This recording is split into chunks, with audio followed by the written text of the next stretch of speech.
একটু থামুন। এই মুহূর্তে আপনি যে গুনাহটাকে ছোট মনে করছেন, সেটাই কি কবরে আপনার শাস্তির কারণ হবে?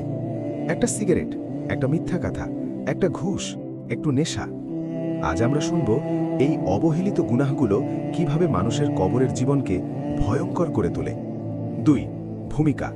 কবরের আযাব কি এবং কেন? মৃত্যু মানে শেষ নয়, মৃত্যু মানে হিসাবের দরজা খুলে যাওয়া। আল্লাহ তাআলা বলেন, মৃত্যুর পর তাদের সামনে থাকবে বারজাখ, পুনরুত্থানের দিন পর্যন্ত।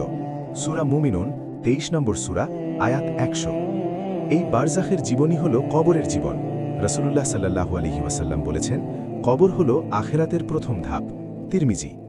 এই ধাপ সহজ হলে পরবর্তী ধাপ সহজ, আর এই ধাপ কঠিন হলে সব কঠিন। 3. মূল ঘটনা। কবরের আযাবের সাধারণ নীতি। রাসূলুল্লাহ সাল্লাল্লাহু আলাইহি ওয়াসাল্লাম একদিন দুটি কবরের পাশ দিয়ে গেলেন। তিনি বললেন, এই দুই ব্যক্তি কবরের শাস্তি পাচ্ছে। তারা বড় গুনাহ করত না মনে করত, কিন্তু আল্লাহর কাছে তা বড় ছিল। সহিহ বুখারী। একজন প্রস্রাব থেকে সতর্ক ছিল না, আরেকজন মানুষের মধ্যে কথা লাগাত। এখান থেকে শিক্ষা, যেসব গুনাহ আমরা হালকা মনে করি সেগুলোই কবরে ভয়াবহ হতে পারে। 4. সিগারেট ও নেশা, নিজের উপর জুলুম। কুরআনে আল্লাহ বলেন, নিজেদেরকে ধ্বংসের দিকে ঠেলে দিও না। সূরা বাকারা 2 নম্বর সূরা, 195 আয়াত। আর বলেন, নিশ্চয়ই আল্লাহ অপচয়কারীদের ভালোবাসেন না। সূরা আনাম 6 নম্বর সূরা, 141 আয়াত।